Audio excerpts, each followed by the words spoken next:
Dear students, आज हम लोग जो टॉपिक स्टार्ट करने जा रहे हैं वो है permutation and combination. First point, what is factorial n? It is product of all natural numbers up to n।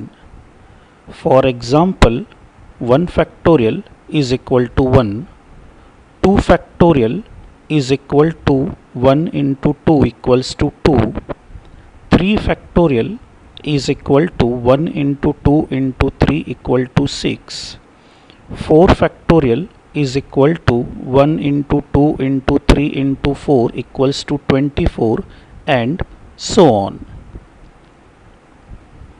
Second point, number of ways for arrangement of n distinct objects in a row taken all at a time। यानी कि n distinct objects को एक line में arrange करने के total कितने तरीके हो सकते हैं। जनरली जब भी हमें कुछ ऑब्जेक्ट्स की अरेंजमेंट चेंज करना होती है तो हम लोग क्या करते हैं, बेसिकली हम उनकी प्लेसेस आपस में इंटरचेंज कर देते हैं। यानी कि ऑब्जेक्ट्स को अरेंज करने के तरीके एग्जैक्टली उतने ही होंगे जितने अलग अलग तरीक़ों से हम उनकी प्लेसेस आपस में इंटरचेंज कर सकते हैं। इसीलिए जब भी हमें नंबर ऑफ़ अरेंजमेंट्स पता करनी होती है तो सबसे पहले हम प्लेसेस फिक्स कर लेते हैं और फिर ये डिसाइड करते हैं कि किस प्लेस को अरेंज करने के लिए कितने ऑप्शंस हमारे पास अवेलेबल है। तो अगर मुझे n डिस्टिंक्ट ऑब्जेक्ट्स को एक लाइन में अरेंज करना है taken all at a time, तो डेफिनेटली मुझे प्लेसेस भी n ही लगेगी। तो सबसे पहले हम प्लेसेस फिक्स कर लेते हैं और वन बाय वन सोचना शुरू करते हैं कि किस प्लेस को अरेंज करने के लिए हमारे पास कितने ऑप्शंस अवेलेबल है। फर्स्ट प्लेस पर n में से कोई भी ऑब्जेक्ट आ सकता है, यानी कि फर्स्ट प्लेस को अरेंज करने के n तरीके होंगे। सेकंड प्लेस पर केवल वो एक ऑब्जेक्ट नहीं आ सकता है जो कि ऑलरेडी फर्स्ट प्लेस पर है, यानी कि सेकंड प्लेस को अरेंज करने के लिए टोटल n-1 ऑप्शंस अवेलेबल है। थर्ड प्लेस पर सिवाय उन दो ऑब्जेक्ट्स के जो ऑलरेडी फर्स्ट प्लेस और सेकंड प्लेस पर आ चुके हैं कोई भी ऑब्जेक्ट आ सकता है, यानी कि थर्ड प्लेस के लिए n-2 ऑप्शंस अवेलेबल है। इसी तरह जैसे जैसे हम आगे बढ़ते जाएंगे एक एक ऑप्शन कम होता चला जाएगा और जब हम लास्ट प्लेस पर आएंगे तब लास्ट प्लेस के लिए ऑप्शन भी केवल एक ही बचेगा। यानी कि अरेंजमेंट हम चाहे किसी भी ऑर्डर में स्टार्ट करें, फर्स्ट प्लेस के लिए हमेशा n ऑप्शंस अवेलेबल होंगे, सेकंड प्लेस के लिए हमेशा n-1 ऑप्शंस अवेलेबल होंगे, थर्ड प्लेस के लिए हमेशा n-2 ऑप्शंस अवेलेबल होंगे, एंड सो ऑन, और लास्ट प्लेस के लिए हमेशा एक ही ऑप्शन अवेलेबल होगा। लेकिन फर्स्ट प्लेस पर n में से कोई भी ऑब्जेक्ट आ सकता है, सेकंड प्लेस पर n में से कोई भी ऑब्जेक्ट आ सकता है, थर्ड प्लेस पर n में से कोई भी ऑब्जेक्ट आ सकता है, इवन लास्ट प्लेस पर भी n में से कोई भी ऑब्जेक्ट आ सकता है। जो कम हो रहे हैं वो ऑप्शंस है। फॉर एग्ज़ाम्पल, आप चाहे किसी भी ऑर्डर में अरेंज करो, जब भी लास्ट प्लेस की बारी आएगी तब आपके पास ऑप्शंस हमेशा एक ही बचेगा, लेकिन वो एक उन n में से कोई भी एक हो सकता है। डिपेंड करता है कि उस पर्टिकुलर अरेंजमेंट को बनाते समय किस ऑब्जेक्ट को आखिरी तक नहीं रखा गया। खैर, अब इतना तो हमें पता चल गया कि फर्स्ट प्लेस को अरेंज करने के तरीके हमेशा कितने होंगे, सेकंड प्लेस को अरेंज करने के तरीके हमेशा कितने होंगे, थर्ड प्लेस को अरेंज करने के तरीके हमेशा कितने होंगे, and so on, nth place को अरेंज करने के तरीके हमेशा कितने होंगे। बट क्वेश्चन ये था ही नहीं कि अलग अलग प्लेसेस को अरेंज करने के तरीके कितने होंगे। क्वेश्चन ये था कि n प्लेसेस पर n ऑब्जेक्ट्स को अरेंज करने के टोटल तरीके कितने होंगे। यानी कि अब हमें हर प्लेस के अलग अलग केसेस को इस्तेमाल करके n प्लेसेस के लिए टोटल नंबर ऑफ़ केसेस निकालने होंगे। लेकिन लॉजिक थ्योरी में टोटल केसेस निकालने के दो तरीके होते हैं। One is known as addition of cases and second is known as multiplication of cases.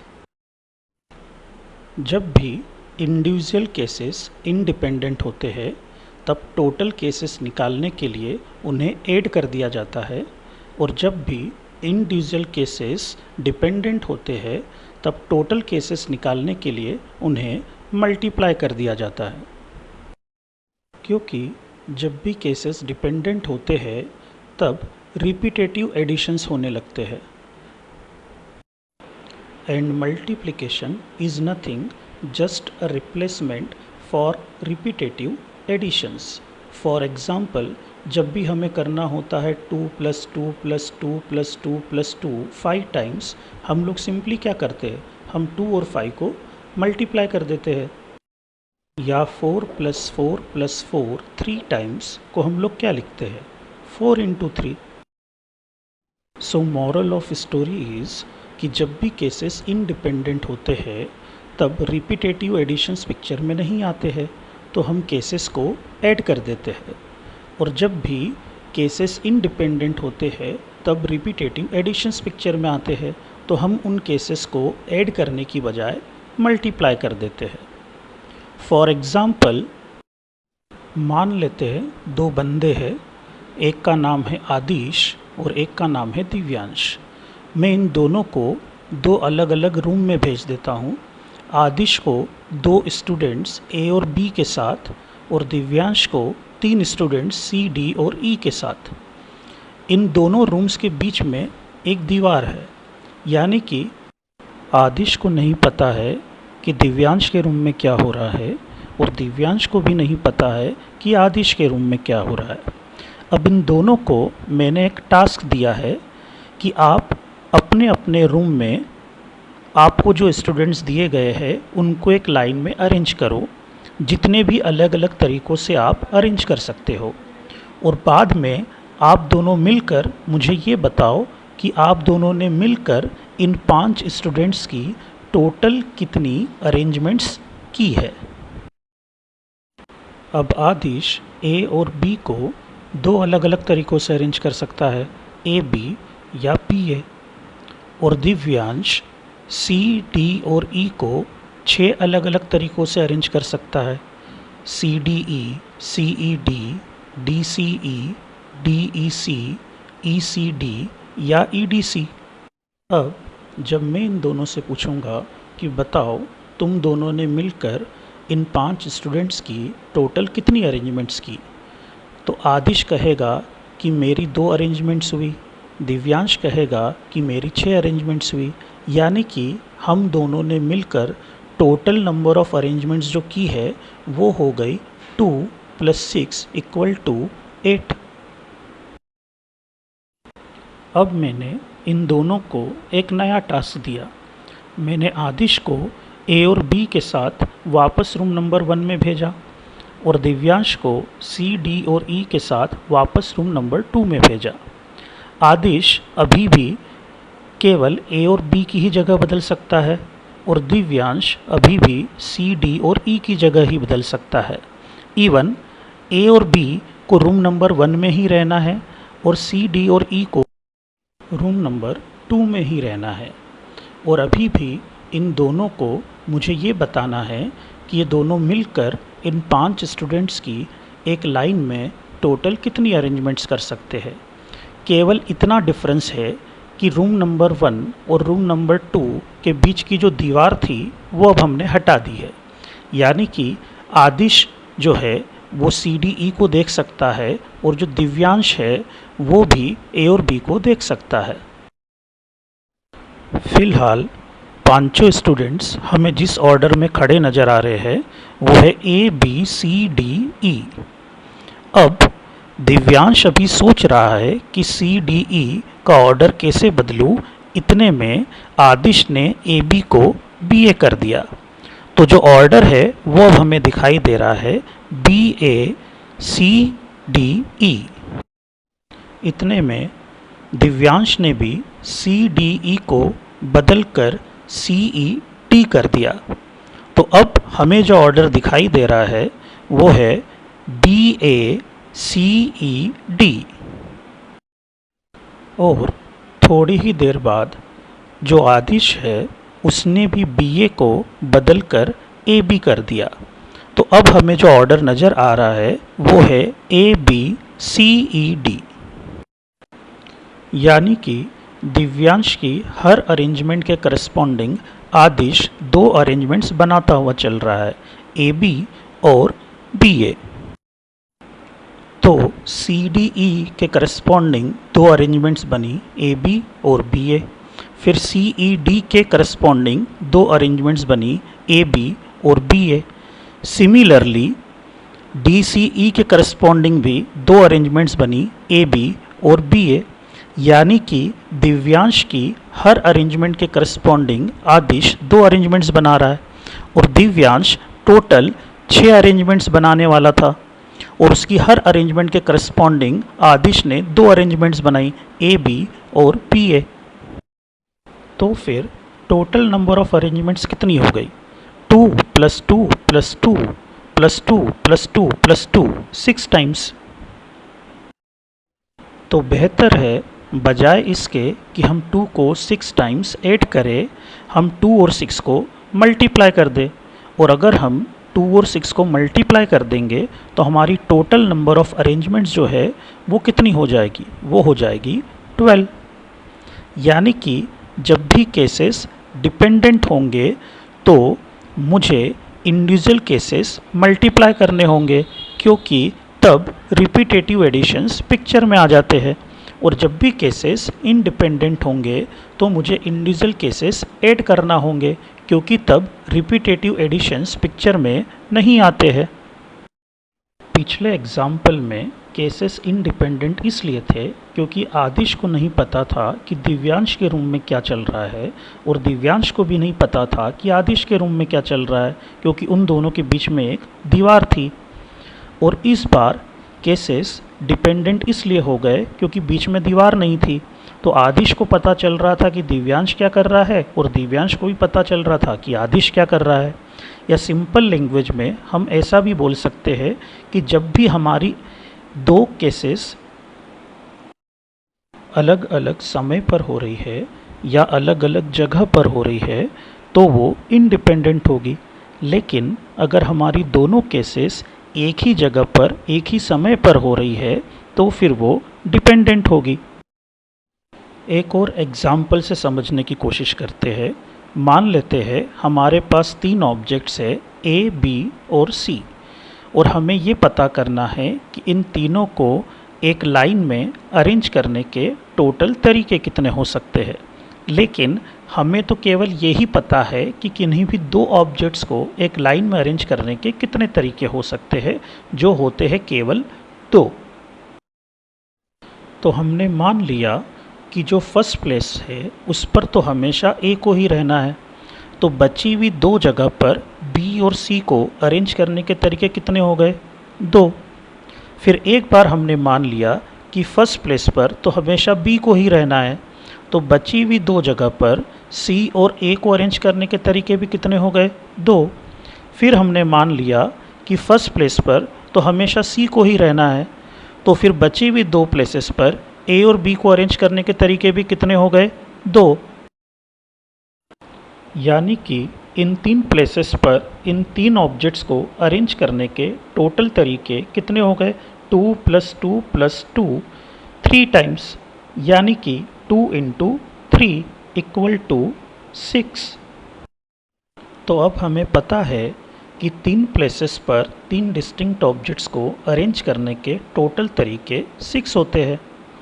अब मान लेते हैं कि कोई हमसे ये पूछ ले कि 4 ऑब्जेक्ट्स A, B, C और D को 4 प्लेसेस पर अरेंज करने के टोटल तरीके कितने होंगे। तो हमने मान लिया कि फर्स्ट प्लेस पर तो हमेशा A ही रहेगा, तो बची हुई 3 प्लेसेस पर B, C और D को अरेंज करने के तरीके 6 हो गए। फिर हमने मान लिया कि फर्स्ट प्लेस पर हमेशा B ही रहेगा, तो बची हुई 3 प्लेसेस पर A, C और D को अरेंज करने के तरीके भी 6 हो गए। फिर हमने मान लिया कि फर्स्ट प्लेस पर हमेशा सी ही रहेगा, तो बची हुई 3 प्लेसेस पर ए बी डी को अरेंज करने के तरीके भी 6 हो गए। फिर हमने मान लिया कि फर्स्ट प्लेस पर हमेशा डी ही रहेगा, तो बची हुई 3 प्लेसेस पर ए बी सी को अरेंज करने के तरीके भी 6 हो गए। यानी कि टोटल तरीके हो गए 6 + 6 + 6 + 6 4 टाइम्स, जिसको हम लिख सकते हैं 6 × 4। इसका मतलब ए बी सी और डी को एक लाइन में अरेंज करने के टोटल तरीके हो गए 24। तो अब हम आ जाते हैं हमारे ओरिजिनल पॉइंट पर, जहाँ पर हमने पता कर लिया था कि फर्स्ट प्लेस को अरेंज करने के तरीके n है, सेकंड प्लेस को अरेंज करने के तरीके n-1 है, थर्ड प्लेस को अरेंज करने के तरीके n-2 है, and so on, last place को अरेंज करने के तरीके 1 है। और हमें निकालने थे टोटल नंबर ऑफ केसेस। अब क्योंकि यहाँ पर n objects in n places पर एक ही समय में और एक ही जगह पर अरेंज हो रहे हैं, तो इन सारे केसेस की एक दूसरे के साथ डिपेंडेंसी होगी। और जब भी डिपेंडेंसी होती है तो हमें सारे केसेस आपस में मल्टीप्लाई करने होते हैं। तो टोटल नंबर ऑफ केसेस हो जाएंगे n × n-1 × n-2 up to 1, which is equal to factorial n।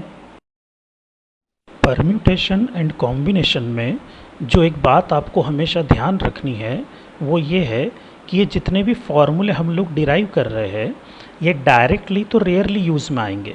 Mainly जो चीज़ आपके काम आएगी वो ये है कि इनको हमने डिराइव कैसे किया। फॉर एग्ज़ाम्पल, अभी तक हमने क्या सीखा? हमने ये सीखा कि अगर हमें कभी भी कुछ डिस्टिंक्ट ऑब्जेक्ट्स की एक लाइन में अरेंजमेंट करना है तो सबसे पहले हमें ये तय करना है कि हमारे पास प्लेसेस कितनी है और उन सारे प्लेसेस को फिक्स कर लेना है। नंबर 2, हमें ये देखना है कि हर प्लेस को अरेंज करने के लिए हमारे पास इंडिविजुअली कितने ऑप्शंस अवेलेबल है। और फिर तीसरे नंबर पर हमें ये तय करना है कि वो सारे इंडिविजुअल केसेस डिपेंडेंट है या इंडिपेंडेंट है। अगर वो डिपेंडेंट है तो हमें उन सबको मल्टीप्लाई करना है, और अगर वो इंडिपेंडेंट है तो हमें उन सबको ऐड करना है। थर्ड पॉइंट पर आते हैं, number of ways for arrangement of n distinct objects in a row taken are at a time. Second point में हम n डिस्टिंक्ट ऑब्जेक्ट्स को अरेंज कर रहे थे, थर्ड पॉइंट पर में भी हम n डिस्टिंक्ट ऑब्जेक्ट्स को ही अरेंज कर रहे हैं। सेकंड पॉइंट में हम इन ऑब्जेक्ट्स को एक स्ट्रेट लाइन में अरेंज कर रहे थे, थर्ड पॉइंट में भी हम इन ऑब्जेक्ट्स को एक स्ट्रेट लाइन में ही अरेंज कर रहे हैं। सेकंड पॉइंट में हम सभी ऑब्जेक्ट्स को अरेंज कर रहे थे, इवन थर्ड पॉइंट में भी हम इन सभी ऑब्जेक्ट्स को ही अरेंज कर रहे हैं। जो फ़र्क है वो ये है कि सेकंड पॉइंट में हम हर अरेंजमेंट में सारे ऑब्जेक्ट्स को अरेंज कर रहे थे, लेकिन थर्ड पॉइंट में हम एट ए टाइम उन n में से किन्हीं r को ही अरेंज करेंगे। तो फिर हमें प्लेसेस भी केवल r ही लगेगी, और हमें 1 बाय 1 ये डिसाइड करना है कि हमारे पास किस प्लेस के लिए कितने ऑप्शंस अवेलेबल है। फॉर एग्ज़ाम्पल, फर्स्ट प्लेस के लिए अभी भी हमारे पास कितने ऑप्शंस अवेलेबल है? n। सेकंड प्लेस पर अगेन उस एक ऑब्जेक्ट को छोड़कर जो कि फर्स्ट प्लेस पर आ चुका है n-1 में से कोई भी ऑब्जेक्ट आ सकता है। थर्ड प्लेस पर फर्स्ट और सेकंड प्लेस पर जो दो ऑब्जेक्ट्स आ चुके हैं उनको छोड़कर n-2 में से कोई भी ऑब्जेक्ट आ सकता है, एंड सो ऑन, ये 1-1 से डिक्रीज़ होता चला जाएगा। लेकिन पिछली बार हमारे पास प्लेसेस भी n थी और ऑब्जेक्ट भी n थे, तो लास्ट प्लेस के लिए हर बार ऑप्शन केवल एक ही बचता था। लेकिन इस बार हमारे पास प्लेसेस कम है और ऑब्जेक्ट्स ज़्यादा है, यानी कि जो लास्ट प्लेस है उसके लिए भी हमारे पास ऑप्शंस एक से ज़्यादा होंगे। क्योंकि फर्स्ट प्लेस के लिए नंबर ऑफ ऑप्शंस n-0 है, सेकंड प्लेस के लिए नंबर ऑफ ऑप्शंस n-1 है, थर्ड प्लेस के लिए नंबर ऑफ ऑप्शंस n-2 है, तो सिमिलरली जो rth प्लेस होगा उसके लिए number of options n minus r minus 1 होंगे। और पॉइंट नंबर 2 में हम ऑलरेडी डिस्कस कर चुके हैं कि ये सारे केसेस डिपेंडेंट है। तो अगर हमें टोटल नंबर ऑफ केसेस निकालने हैं तो इन सारे इंडिविजुअल केसेस को मल्टीप्लाई करना होगा। तो टोटल नंबर ऑफ केसेस हो जाएंगे n into n minus 1 into n minus 2 up to n minus r minus 1। अब अगर मैं न्यूमरेटर एंड डिनोमिनेटर दोनों को same quantity that is n minus r into n minus r plus 1 into and so on up to 1 से multiply कर दूँ तो numerator बन जाएगा n फैक्टोरियल एंड डिनोमिनेटर बन जाएगा n माइनस r फैक्टोरियल। यानी कि n डिस्टिंक्ट ऑब्जेक्ट्स में से किन्हीं भी r ऑब्जेक्ट्स को एक स्ट्रेट लाइन में अरेंज करने के जो टोटल तरीके होते हैं वो होते हैं n factorial divide by n minus r factorial, denoted as p of n comma r or npr, known as permutation of any r objects out of n distinct object। Dear students, आज के लिए बस इतना ही।